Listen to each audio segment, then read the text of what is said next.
Judicial ఎంక్వైరీతో time waste చేస్తున్నారని చెప్పేసి BJP జాతీయ ఉపాధ్యక్షురాలు డికే అరుణ అంటున్నారు.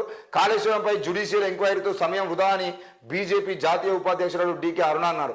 ఆదివారం బీజేపీ రాష్ట్ర కార్యాలయంలో ఆమె మీడియాతో మాట్లాడుతూ గతంలో సిబిఐ విచారణను కోరిన కాంగ్రెస్ ఇప్పుడు ఎందుకు మౌనంగా ఉంటుందని ప్రశ్నించారు. కాంగ్రెస్ వ్యవహార శైలి చూస్తుంటే కేసీఆర్ను కాపాడాలని చూస్తున్నారని అనుమానం కలుగుతున్నారన్నారు. సిబిఐ విచారణ జరిపితేనే నిజాలు బయటపడతాయని చెప్పేసి అరుణ గారు మాట్లాడుతున్నారు. దీనికి సరైన సమాధానం ఇక్కడ ఉన్నది. ఆల్రెడీ చెప్తున్నాడు. కాళేశ్వరంపై సిబిఐ విచారణ కాకుండా సిట్టింగ్ జడ్జితో విచారణ చేయించడానికి సిద్ధమవుతున్నట్లు పేర్కొన్నారు. ఎందుకనంటే దర్యాప్తు సంస్థలు, కేంద్రంలో ఉన్నటువంటి దర్యాప్తు సంస్థలు అవన్నీ కూడా మోడీ అమిత్ షా నేతృత్వంలో పనిచేస్తున్నాయని, అందుకే కాళేశ్వరాన్ని సిబిఐకి అప్పగిపెట్టలేదని చెప్పేసి బట్టి విక్రమార్క చెప్పడం జరిగింది.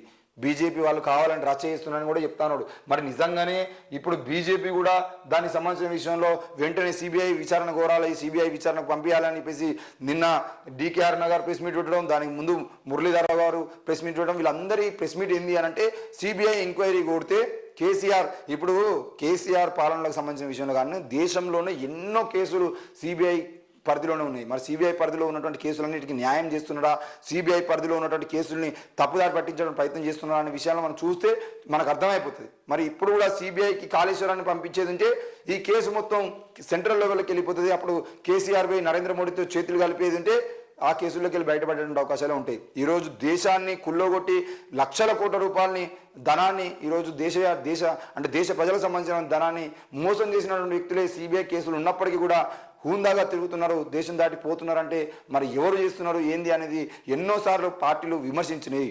మరి ఈరోజు విజయ్ మాల్యా లాంటి నాయకులు కూడా, విజయ్ మాల్యా లాంటి వ్యక్తులు కూడా దేశాన్ని దోచి ఈరోజు వేరే దేశాలకు పోయినప్పుడు ఆ కేసులు సిబిఐ చేతిలో ఉన్నా కూడా కాపాడింది నరేంద్ర మోడీ అని చెప్పేసి కూడా ఎంతోమంది విమర్శ చేసినా ఎందుకు చర్యలు తీసుకోలే అంటే సిబిఐ ఎంక్వైరీ చేస్తున్నప్పటికీ కూడా వాళ్ళని కాపాడేటువంటి ప్రయత్నం, ఎవరైతే కేసుల్లో ఇరుకుతారో వాళ్ళు బీజేపీలో చేరితే వాళ్ళ కేసులు మాఫీ అవుతాయి.